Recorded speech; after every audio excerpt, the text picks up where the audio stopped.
Students, welcome और welcome back to my channel maths expert, जहां आप पढ़ेंगे मैथ्स एकदम इजी और सिंपल वे में और जहां आपके कॉन्सेप्ट्स होंगे एकदम क्रिस्टल क्लियर।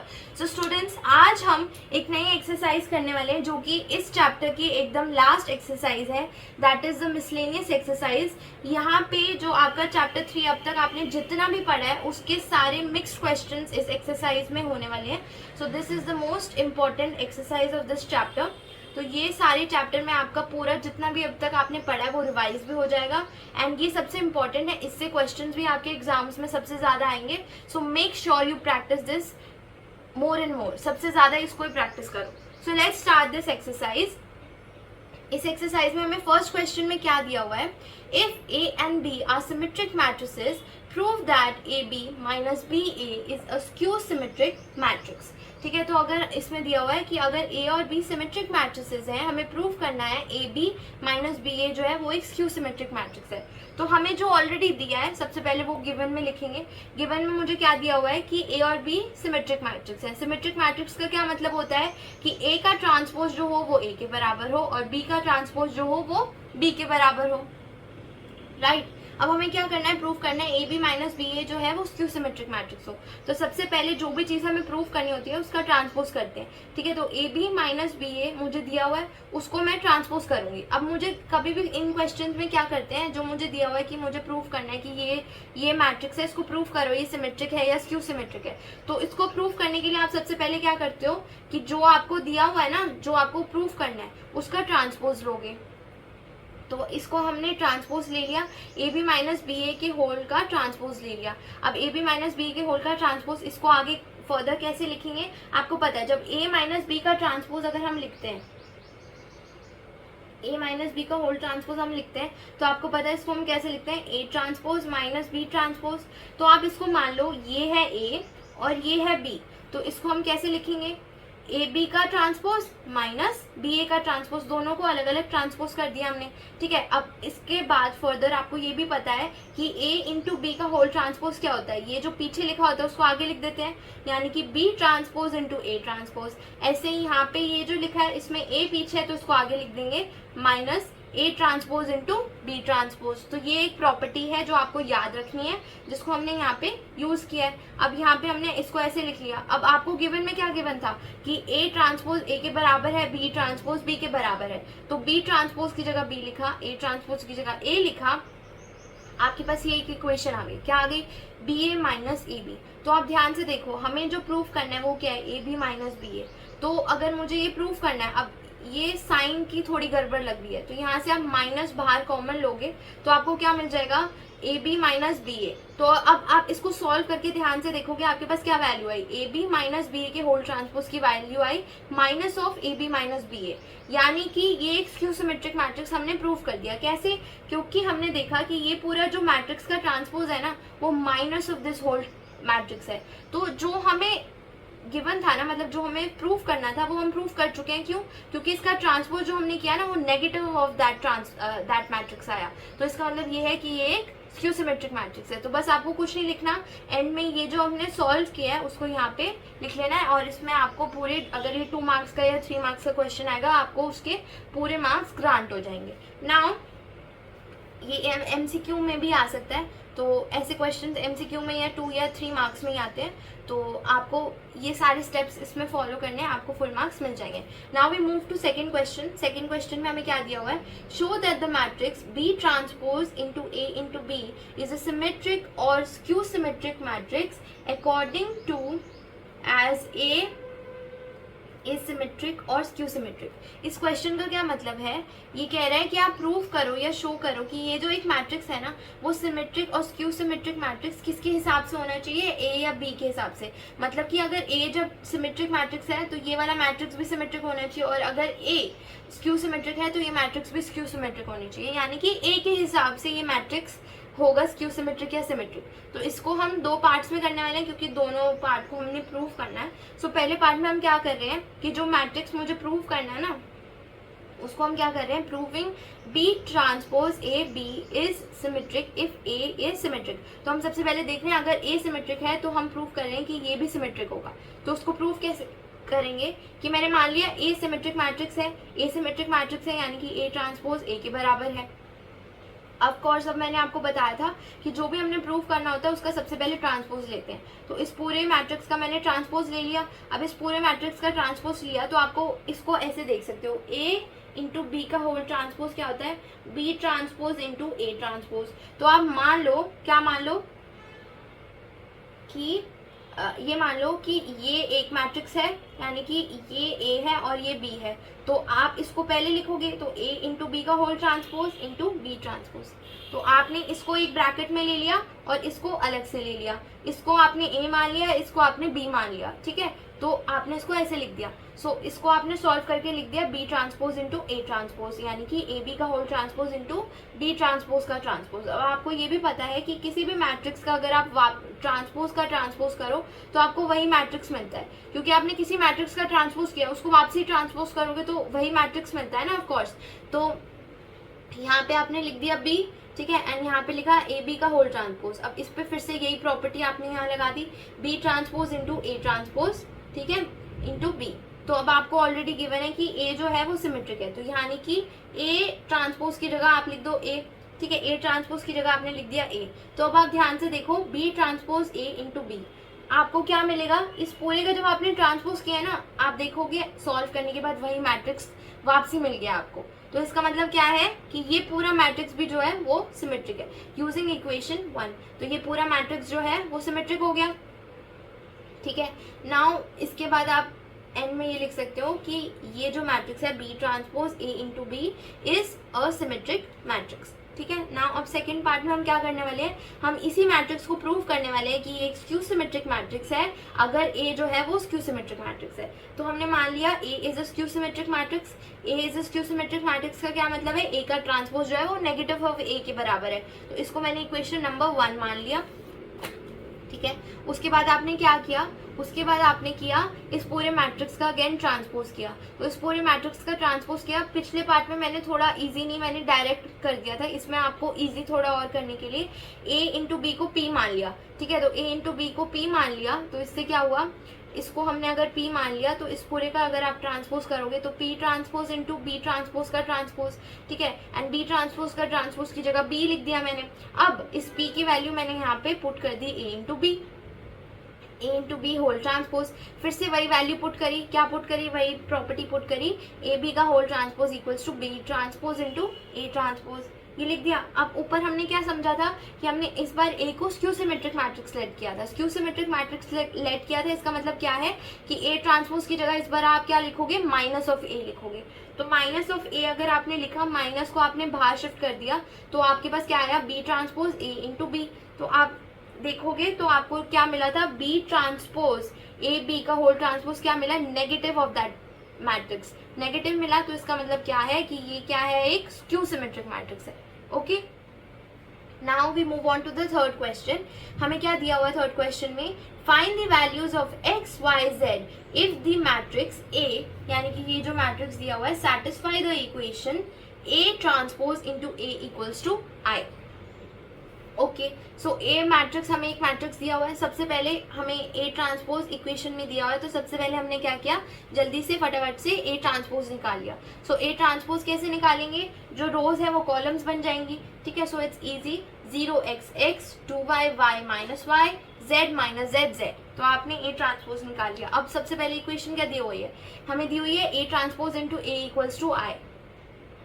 ये ऑल्सो एक प्रॉपर्टी भी है जो आपको याद रखनी है, जब आप आगे चैप्टर 4 पे जाओगे तो ये सारी प्रॉपर्टीज ना आपको प्री मल्टीप्लाई पोस्ट मल्टीप्लाई करना पड़ेगा, ठीक है, तभी ये सब आगे यूज होने वाली है। तो इनको अभी आप क्वेश्चंस की फॉर्म में प्रूव कर रहे हो, आगे आपको इनको डायरेक्ट यूज करना होगा नेक्स्ट चैप्टर में, तो आपको ये it's better that you learn these, okay.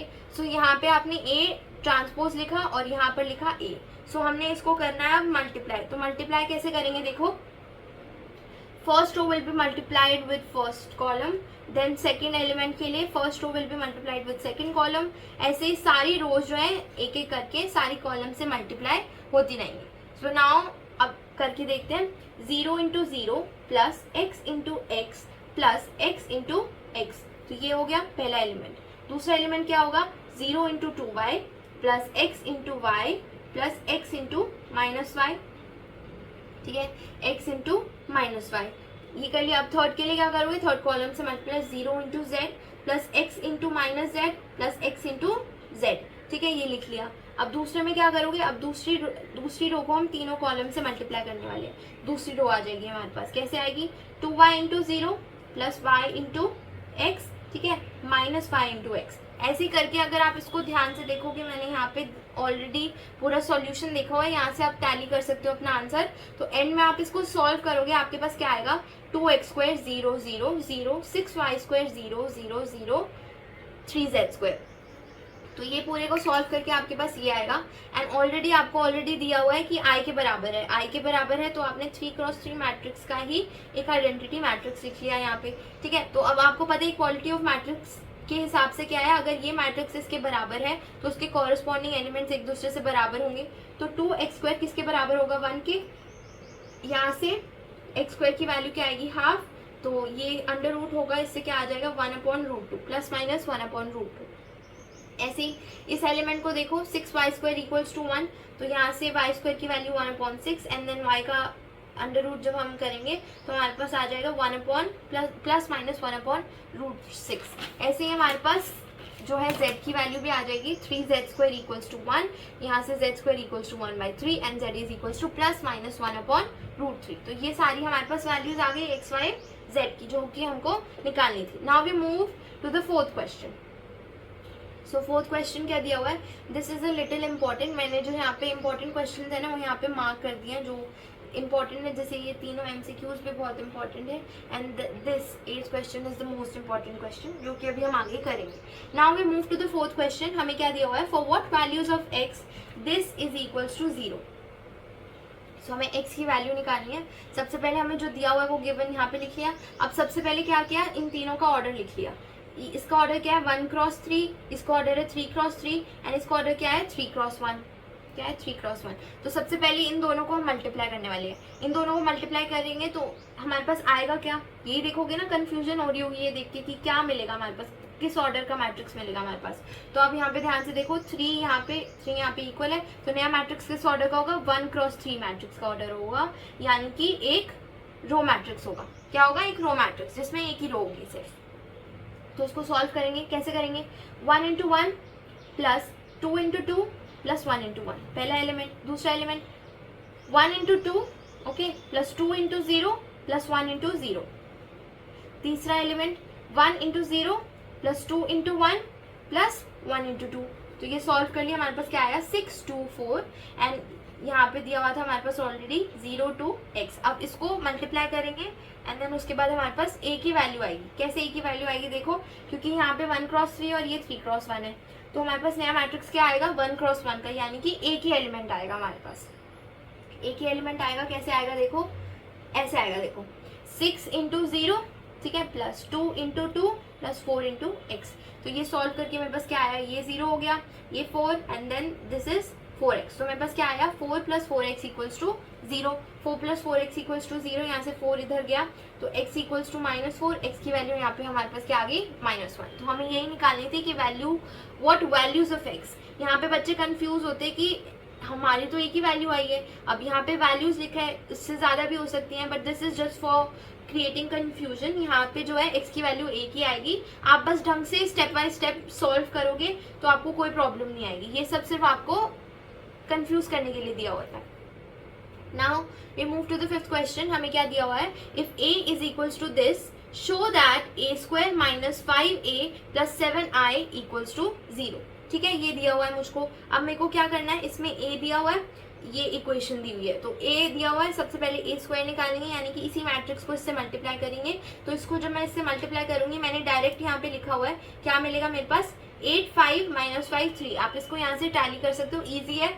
2x2 matrix को दूसरे 2x, पहले इस रो को इस कॉलम से मल्टीप्लाई करोगे पहले एलिमेंट के लिए, इस रो को इस कॉलम से मल्टीप्लाई करोगे 5 आएगा, इस रो को इस कॉलम से मल्टीप्लाई करोगे -5 आएगा, एंड देन इस रो को अगेन इस कॉलम से मल्टीप्लाई करोगे तो 3 आएगा आपके पास। तो यही आएगा आपके पास, ए स्क्वायर आपने निकाल लिया। कुछ नहीं करना, इस इक्वेशन में वैल्यूज पुट करनी है। ए स्क्वायर की वैल्यू यहाँ पे जो आई है वो लिख ली, -5 इंटू ए ऑलरेडी गिवन है, +7 इंटू आई क्या होगा, आइडेंटिटी मैट्रिक्स, जो कि होगा 2x2 ऑर्डर का, क्योंकि सब जो है यहाँ पे 2x2 ऑर्डर के हैं। ठीक है, तो यहाँ पे हमने आई मैट्रिक्स लिख लिया, इक्वल्स टू 0 0, यानी कि यहाँ पे ऑलरेडी 0 दिया हुआ है। मेरे को प्रूफ करना है कि ये 0 के बराबर आ रहा है। तो अभी हम देखेंगे कि क्या ये left hand side right hand side के बराबर आ रही है या नहीं आ रही है। तो आप नेक्स्ट इसमें क्या करोगे, 5 को है ना हर एक एलिमेंट से मल्टीप्लाई करोगे, एंड यहाँ पे 7 को भी हर एक एलिमेंट से मल्टीप्लाई करोगे।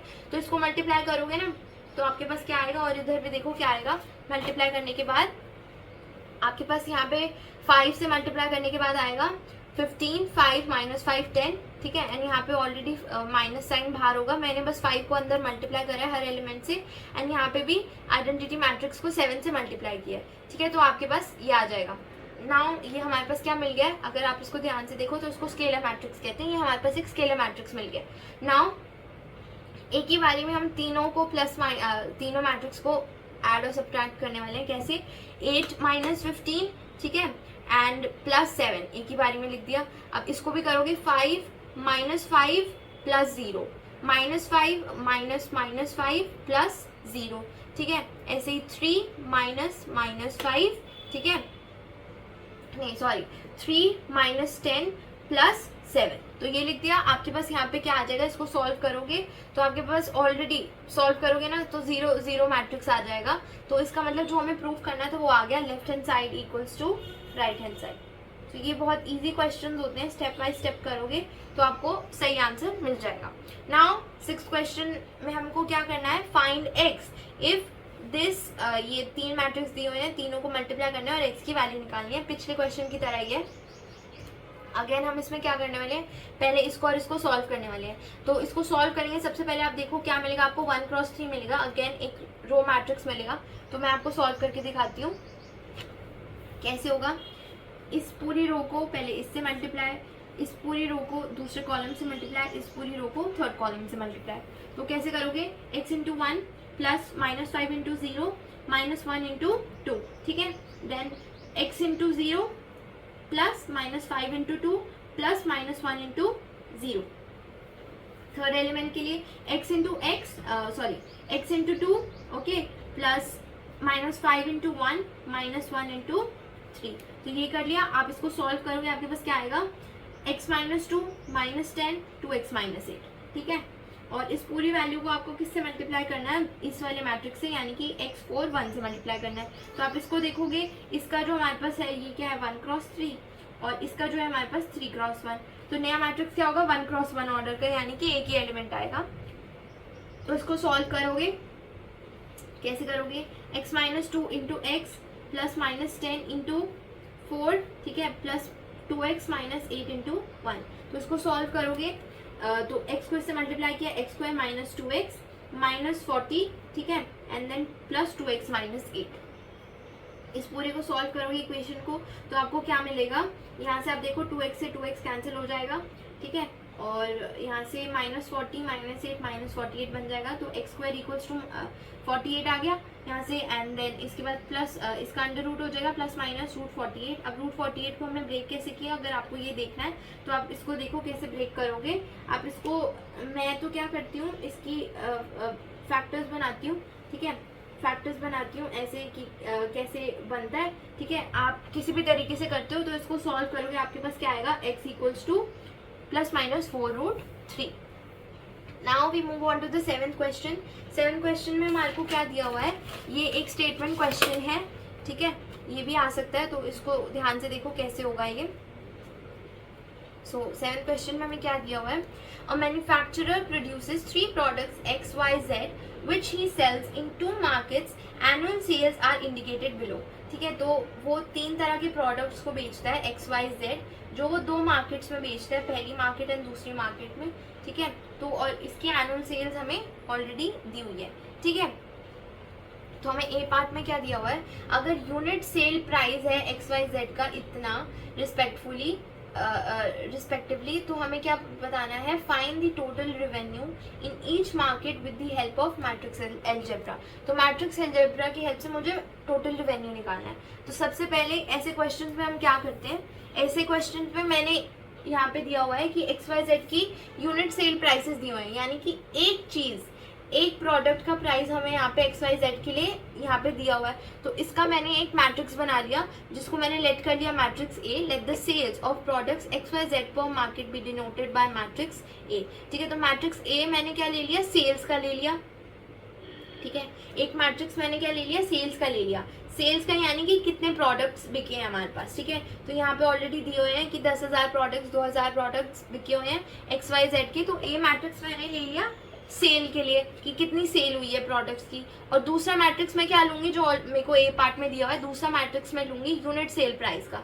XYZ के प्राइस, एक मतलब एक प्रोडक्ट का क्या प्राइस है उसका मैं एक मैट्रिक्स लूंगी। ठीक है, तो इसका एक मैट्रिक्स मैंने मैट्रिक्स बी लेट कर लिया और यहाँ पे मैंने वैल्यूज लिख दी 2.50, 1.50 एंड 1। ठीक है, तो इसको मैंने इस तरीके से एक मैट्रिक्स लिख लिया।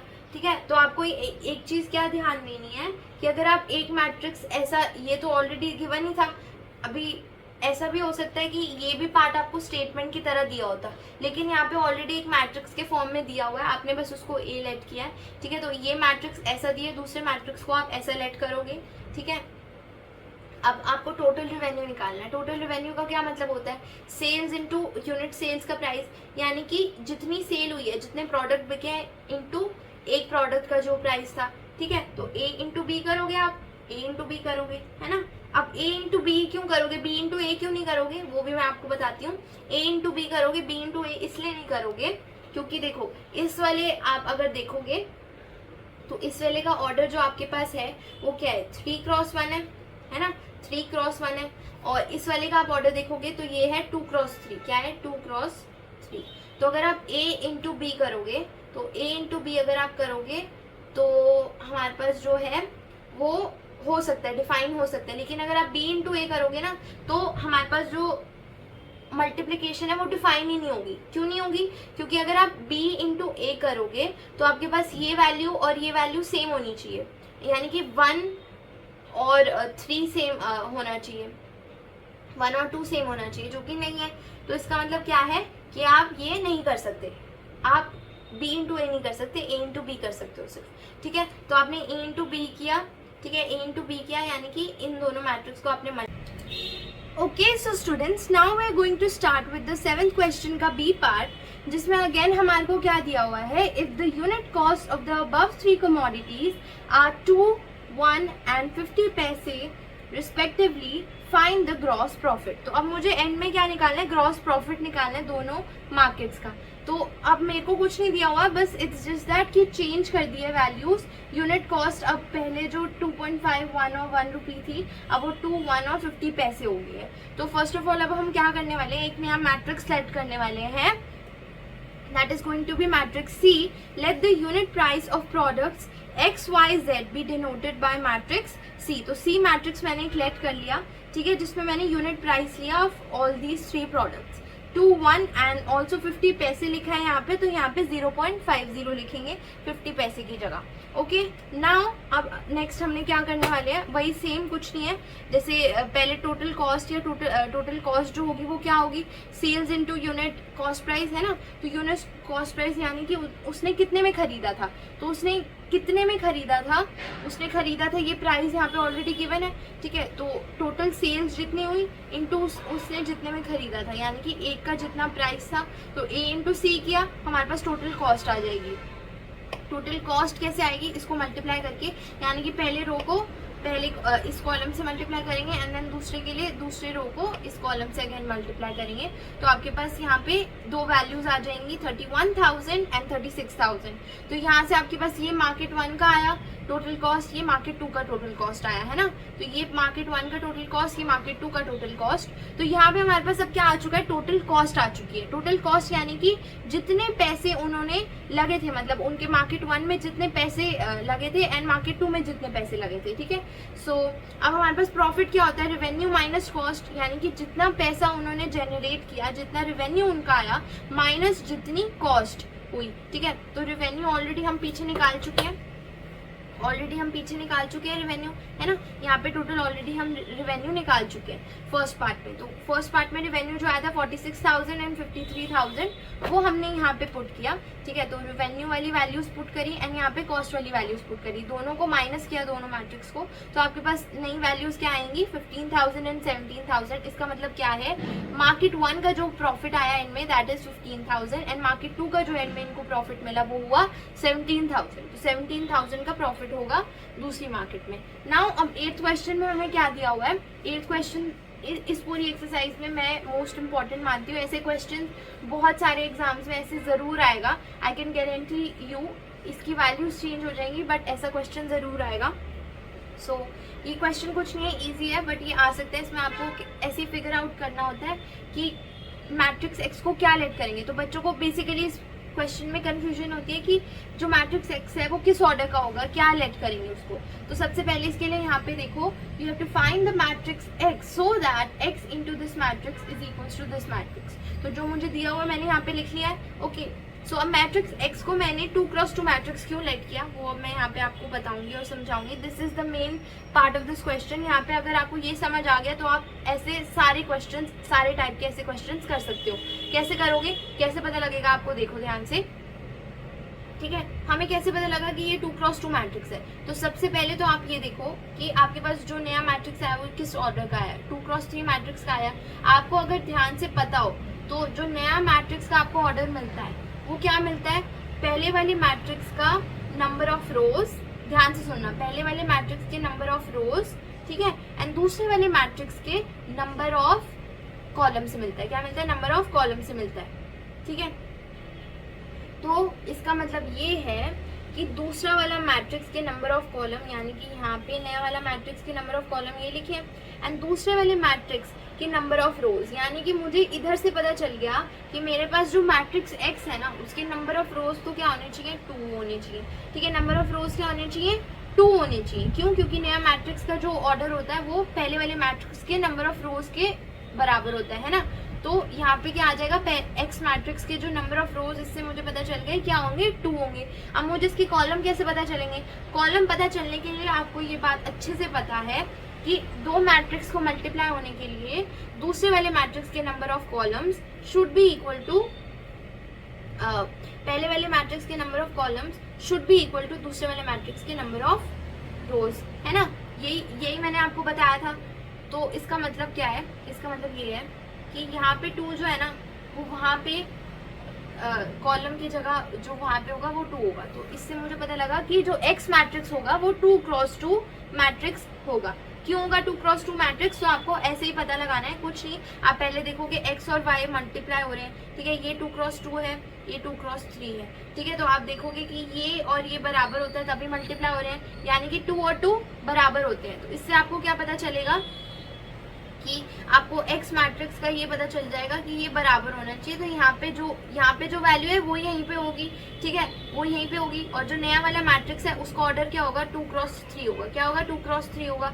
बची हुई जो 2 चीजें होती हैं वो नए वाले मैट्रिक्स का ऑर्डर होता है मल्टीप्लाई करने के बाद, ठीक है। तो ये आपको कॉन्सेप्ट यूज करना है मैट्रिक्स मल्टीप्लीकेशन में, और इससे आप पता लगा सकते हो हर मैट्रिक्स का, कोई भी मैट्रिक्स का ऑर्डर पता लगा सकते हो। एंड देन उसके बाद कुछ नहीं करना, लेट एक्स इक्वल्स टू, मैंने वैल्यूज लेट कर ली UVWX, क्या लेट कर ली UVWX एंड 2x2 मैट्रिक्स बना लिया।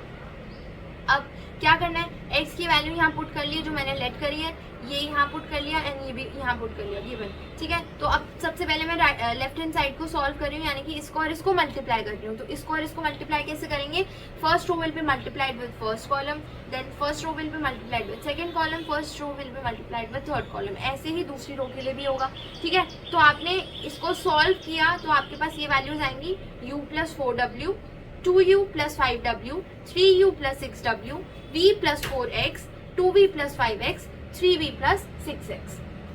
तो लेफ्ट हैंड साइड को सॉल्व करके मेरे पास ये वैल्यूज आई, ठीक है। And then right hand side में मेरे को ऑलरेडी जो था वो गिवन मैंने यहाँ पे लिख लिया। अब कुछ नहीं करना, इक्वालिटी ऑफ मैट्रिसेस का यूज करेंगे, इक्वेशंस बनेंगी, u + 4w will be equal to -7, 2u + 5w will be equal to -8, ठीक है। ऐसी सारी इक्वेशन हमारे पास बनेंगी जो मैं यहाँ पे अब लिखने वाली हूँ। सो ध्यान से देखो, आपको ये जो वैल्यूज मिलेंगी वो क्या क्या मिली है आपको। वैल्यूज मिली है u plus 4w equals -7, 2u plus 5w equals -8, 3u plus 6w equals -9।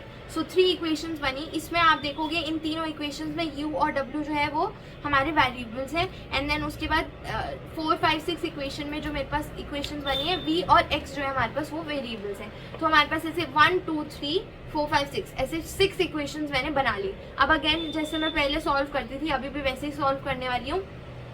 कैसे करने वाली हूँ, अब इसमें ये 3 इक्वेशन मेरी बन गई।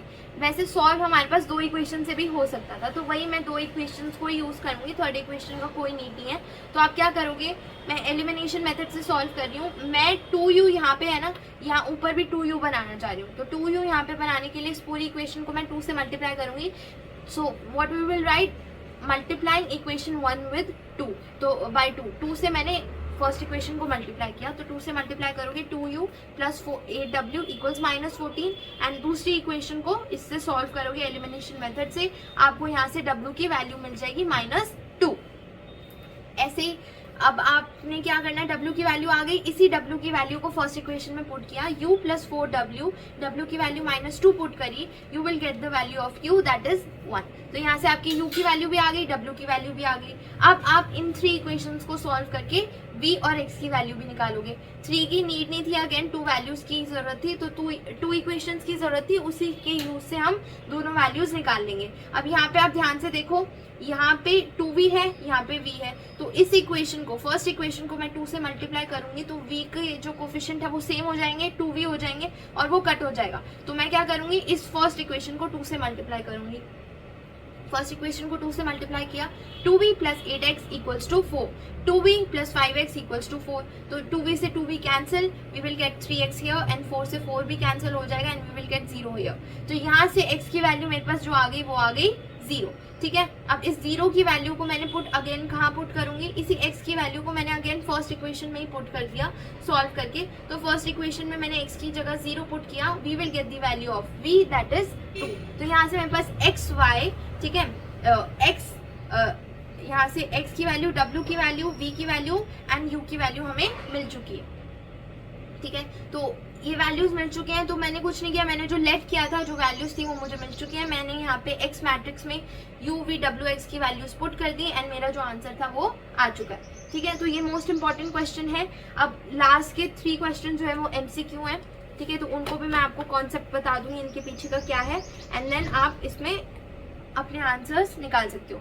सो 9th क्वेश्चन में हमें क्या दिया हुआ है, if A is equal to this matrix alpha, beta, gamma minus alpha is such that A square equals to I, then what will, मतलब इनमें से कौन सी इक्वेशंस ट्रू होंगी then। ठीक है, तो यहाँ पे मुझे A स्क्वायर की वैल्यू दी हुई है और A स्क्वायर की वैल्यू I की बराबर दी हुई है। तो सबसे पहले मैंने A स्क्वायर खुद से सॉल्व करके निकाल लिया। कैसे निकाल लिया, a इंटू ए करके जो मैट्रिक्स दिया हुआ है उसको उसी से मल्टीप्लाई किया। ए स्क्वायर अल्फा स्क्वायर, तो क्या मिलेगा मुझे, alpha square plus beta gamma, alpha beta minus alpha beta cancel हो जाएगा, alpha gamma minus alpha gamma again cancel हो जाएगा, and then alpha beta plus alpha square, gamma beta plus alpha square मिलेगा मेरे को। ठीक है, उसके बाद आपने क्या करना है, इक्वालिटी ऑफ मैट्रिसेस का यूज करना है। आई की बराबर पुट किया, आई 1 0 0 1। ठीक है, तो मैंने इसको इक्वल किया, alpha square plus beta beta gamma किसके बराबर होना चाहिए, 1 के बराबर होना चाहिए। कॉरस्पॉन्डिंग एलिमेंट्स को इक्वल पुट कर रही हूँ। ठीक है, यहाँ से मैंने इन दोनों को यहाँ पे राइट हैंड साइड को शिफ्ट किया, तो ये माइनस हो जाएगा, minus alpha square minus beta gamma. तो आप ये इक्वेशन देखोगे ना, ये इक्वेशन आई आपके पास, ये इक्वेशन देखोगे ना, यहाँ पे हमारे पास सी पार्ट में ट्रू हो रही है, तो जो ये सी पार्ट है वो हमारा आंसर हो जाएगा। नाउ 10th क्वेश्चन देखते हैं। 10th क्वेश्चन में हमें क्या दिया हुआ है, if matrix A is both symmetric and skew symmetric then A क्या मैट्रिक्स होगा। तो ये बहुत इंपॉर्टेंट और थोड़ा ट्रिकी क्वेश्चन हो सकता है, तो इसको आप समझो कैसे होगा।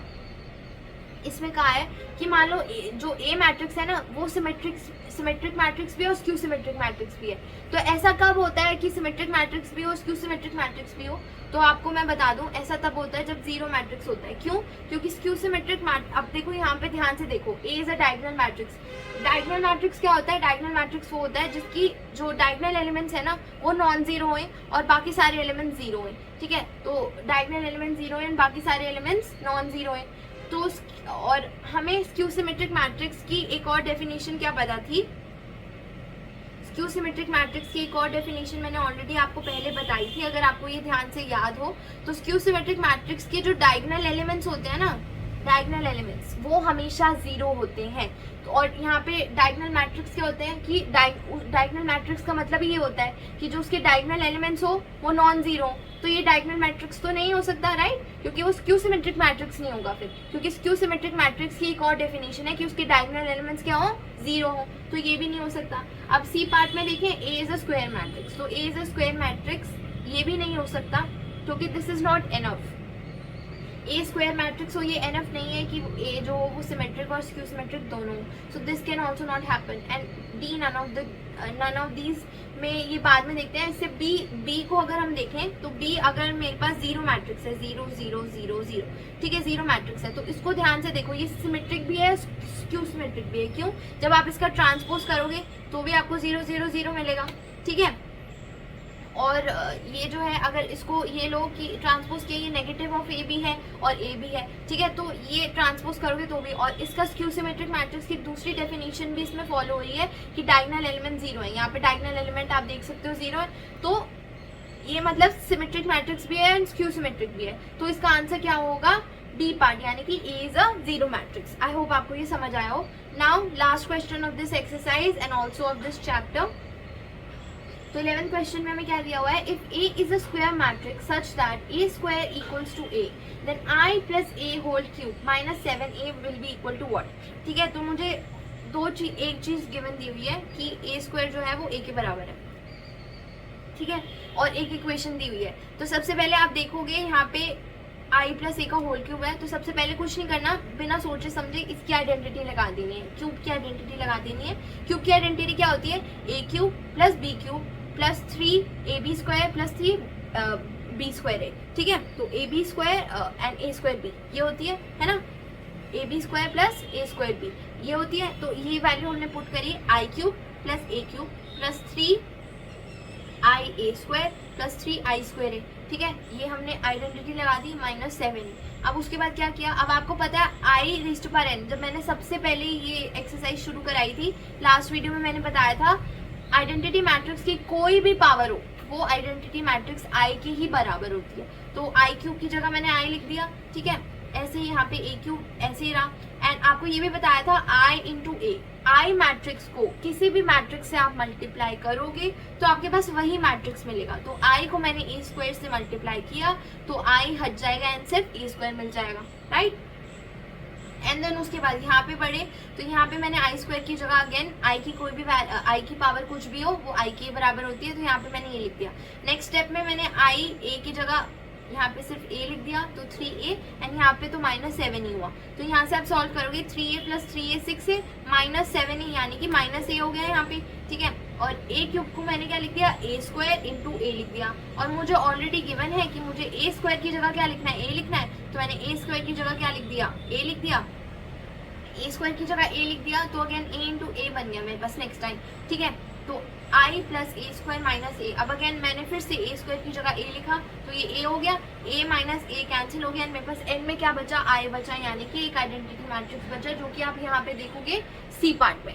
सो यहाँ पे इसी के साथ हमारी मिसलेनियस एक्सरसाइज चैप्टर 3 होती है खत्म एंड चैप्टर 3 भी खत्म होता है। सो अब आप इसको अच्छे से प्रैक्टिस करना, ठीक है। मैं अगली वीडियो में चैप्टर 4 स्टार्ट कराऊंगी, उसकी प्रॉपर्टीज़। अब इसमें और भी बहुत कुछ चीज़ें हैं जो रहती हैं जो एक्स्ट्राज में आती हैं, तो जब चैप्टर 4 ख़त्म हो जाएगा उसके बाद मैं आपको इन दोनों चैप्टर के एक्स्ट्रा क्वेश्चंस भी कराऊंगी। सो उससे पहले तब तक के लिए पढ़ते रहिए, प्रैक्टिस करते रहिए। Thanks for watching, good bye.